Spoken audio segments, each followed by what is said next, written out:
Alors, à présent, en attendant, on va rapidement parler, oui, de justice pour évoquer la suite avec vous, Khalil Camara, et du procès entre Charles White et des responsables du Front National pour la défense de la Constitution dissous. Un procès, en tout cas, qui était prévu aujourd'hui. La suite du procès était prévue ce lundi. Hein. C'est prévu ce lundi. C'est maintenu. Voilà. Le procès est prévu pour aujourd'hui. C'est la suite du procès, comme vous l'avez rappelé, opposant le ministre de la Justice et des Droits de l'Homme aux responsables du FNDC. Il faut rappeler que les responsables du FNDC ont engagé une citation directe contre le garde des Sceaux pour injure, diffamation, violence et voie des faits, et qui se rajoute également à la dénonciation calomnieuse. Cela fait suite à une décision de relax qu'ont bénéficié ces responsables du FNDC. Maintenant, la semaine dernière, il y a eu, bon, ça c'était avant la fête, il y a eu un premier procès. Au cours de ces premiers procès, il y a des avocats de la défense qui ont soulevé deux exceptions. Ces deux exceptions, la première exception consiste donc à déclarer le ministre magistrat, parce que ces avocats estiment que au moment des faits, Charles White était procureur des faits qui lui sont reprochés. Charles White était procureur général après la cour d'appel de Conakry, et de ces faits, il bénéficie donc du privilège d'immunité que bénéficient les magistrats. Parce que vous avez aussi... que lui confère aussi la fonction de ministre. Hein? Je viens, ça c'est la deuxième exception.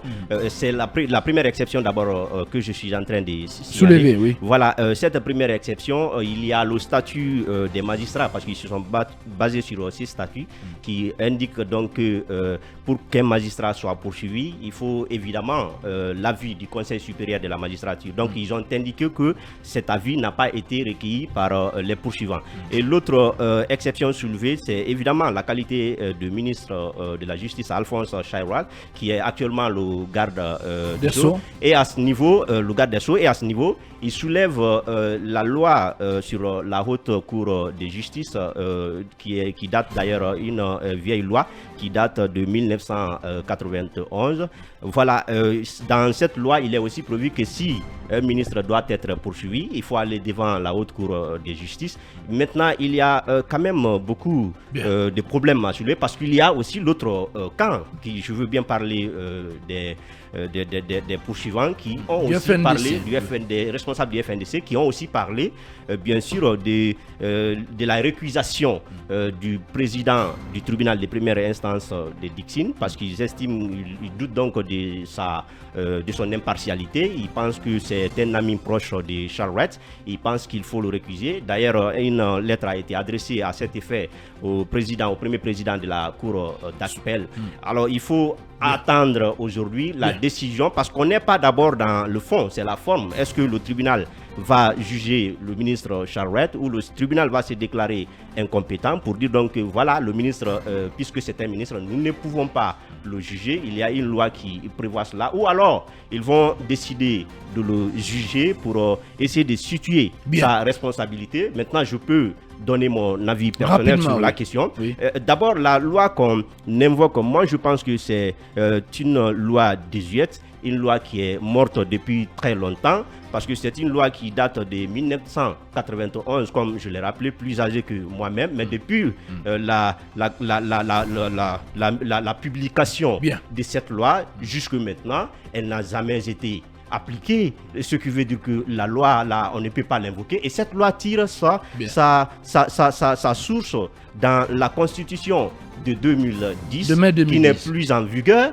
Donc, je pense que c'est un débat qui ne devrait pas être... Donc, vous estimez que Charles White peut bien être jugé dans ce tribunal et même condamné. C'est ce que je pense. Pendant qu'il est dans l'exercice de ses fonctions de ministre. Et puis je trouve la contradiction dans la réclamation de ces avocats. Parce que quand on invoque la loi 91 qui est sur la haute cour de justice, cette loi prévoit que lorsqu'un ministre est mis en cause, il doit être suspendu de ses fonctions. Il doit démissionner. Non, suspendu. Il doit être suspendu de ses fonctions. Maintenant, s'il est condamné... Oui, mais ça veut dire que tous les ministres finalement vont être suspendus. s'il est reconnu, s'il n'est pas reconnu coupable, il peut être rétabli dans ses fonctions. Bien. Sauf que le ministre de la Justice, Alphonse Charles Sauf est que- encore ministre et puis il est défend la justice. Et j'ajoute, sauf que aussi sa culpabilité n'est pas établie. Attention, Khalil. Non, si vous on comprenez évolue pas. comme ça, si on Vous évolue comme n'avez ça, pas compris. chaque Je dis, matin, quelqu'un peut quand sortir un ministre est de mis nulle en part cause, vous pour n'avez porter pas un compris. plainte Non, contre attendez, un je vais ministre. préciser cela. Oui, Je merci, dis, Khalil. quand un ministre est mis en cause, Oui. il est suspendu de ses fonctions. Cela ne veut pas dire qu'il est démis. Cela veut dire que Oui, c'est mais une mesure ça peut provisoire jeter un en discrédit. attendant la décision Bien. de la justice. Maintenant, quand Merci, il est condamné, Khalil. Merci. il peut être démis de ses fonctions. Merci. André Morel, est-ce que c'est votre avis? Est-ce que en faisant ce que Khalil dit là, ben voilà,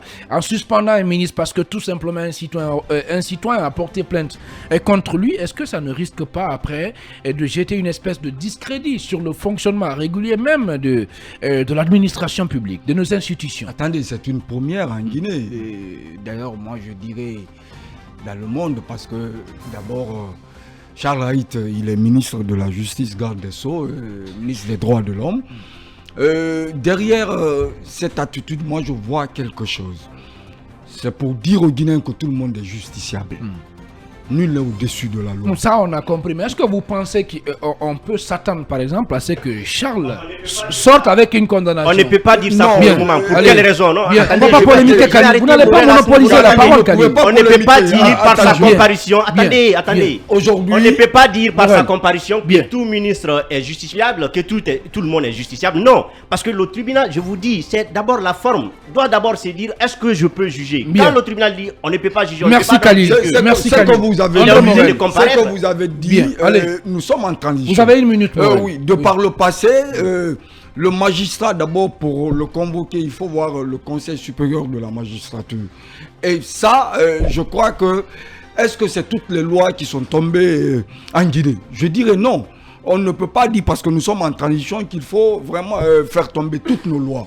Aujourd'hui, les avocats de Charles Haït demandent même à ce tribunal de se déclarer incompétent. Parce que Charles Haït, d'abord, on ne peut pas dire qu'il est coupable.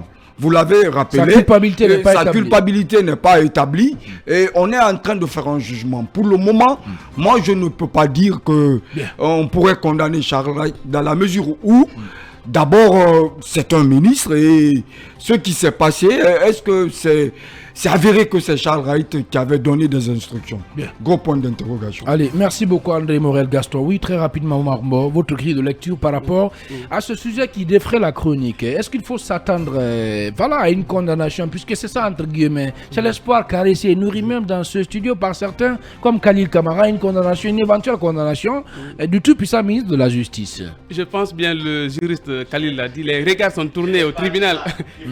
Allez-y. Mes propos, mon Allez-y, cher Omo, oui. je n'ai pas dit ça. Non, vous n'avez pas dit. J'ai dit c'est l'espoir On est nourri. sur la forme, Bien. pas d'abord dans le fond. Allez, merci Ça, beaucoup. c'est dans le fond, on peut tirer la condamnation. Bien, merci bien. Donc je Allez-y, Moïse. disais Allez-y. Morel. Ça Morel. va Allez-y. nous prendre beaucoup de temps. Allez-y, Moïse. Je dis les regards sont tournés au tribunal. Donc le ministre déjà a répondu, il dit que personne n'est au-dessus de la loi. Déjà c'est quelque chose qu'il faut saluer.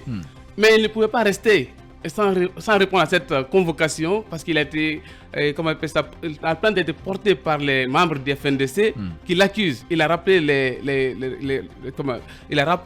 Les chefs d'accusation. les chefs d'accusation concernant pèsent le sur ministre, qui pèsent sur le ministre. Mais sa condamnation, attendons d'abord les débats entre les deux parties. Est-ce que le tribunal dira que nous sommes compétents ou nous sommes incompétents à Bien. juger le ministre? Bien. Donc les regards sont tournés aujourd'hui au Bien. tribunal où cette affaire est pendante. Bien, allez, Mfali Guilavogui. Oui, sur cette Mais bataille. qu'est-ce que tout cela renvoie comme message? Je sais quelque part, ça ne vient pas redorer un peu l'image de notre justice, même si Khalil a rappelé, c'est juste d'abord dans la forme, mais quand même, c'est une première en Guinée de voir un ministre de la République, dans l'exercice de ses fonctions, venir se confronter à la justice. Hein. Oui, je pense que c'est un procès qui a plusieurs enjeux, tant sur le plan politique que sur le plan juridique. Sur le plan juridique, je pense que, comme Morel le disait tantôt, c'est une première dans l'histoire de la République de Guinée.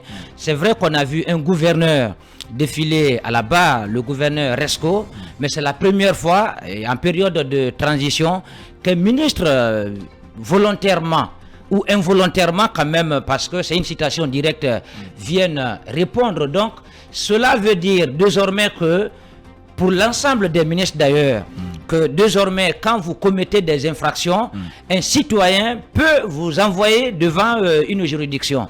Ça, c'est déjà un signal fort pour la transition, un signal fort, mais aussi pour l'ensemble des Guinéens, puisque le colonel Mamadi Doumbouya, en prenant le pouvoir, il a dit que la justice va servir de boussole. Et vous savez que cette justice a été un peu longtemps décriée, vu notamment les violations des droits de l'homme.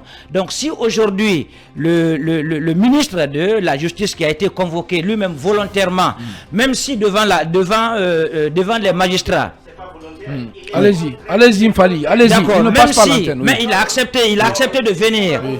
Allez-y, voilà. allez-y, en tout cas, Mfali. il n'a pas été contraint, Oui. il n'a pas été contraint. Oui. En tout cas, Il est par venu de des son forces plein de gré. sécurité, voilà. De son plein gré. Et quand il est venu à la barre, plein il a gré, dit, oui. il dit qu'il respecte la justice. Bien. Raison pour laquelle Merci, il est venu Mfali. répondre, même s'il a nié en bloc Oui. les charges articulées contre lui. Merci, Mfali. Maintenant, de l'autre côté, je pense que le FNDC aussi, parce que il faut reconnaître que c'est la première fois le FNDC a pris tout le courage sur lui, en tout cas, de trimballer en justice un ministre. Bien. Alors, en soi, est-ce que, Merci, Mfali. que le FNDC Merci gagne le beaucoup. procès ou pas? Bien, allez. Est-ce que ce n'est pas, l'objectif n'est pas atteint? Attends, allez, merci, C'est-à-dire Mfali. faire On vous a trimballer largement le compris. ministre de la Bien. Justice à la barre. Allez, merci Donc, bien. moi, je la pense que radio, c'est un c'est l'heure. procès qui a quand même assez d'enjeux. Allez, merci beaucoup. Je le rappelle qu'on parlera dans un instant des partis politiques menacés de disparition, en tout cas en Guinée. L'annonce a été faite par le président du CNT, Dr Dansa Kourma. Et puis, on mettra le curseur sur notre pays qui change de statut auprès de la Banque mondiale.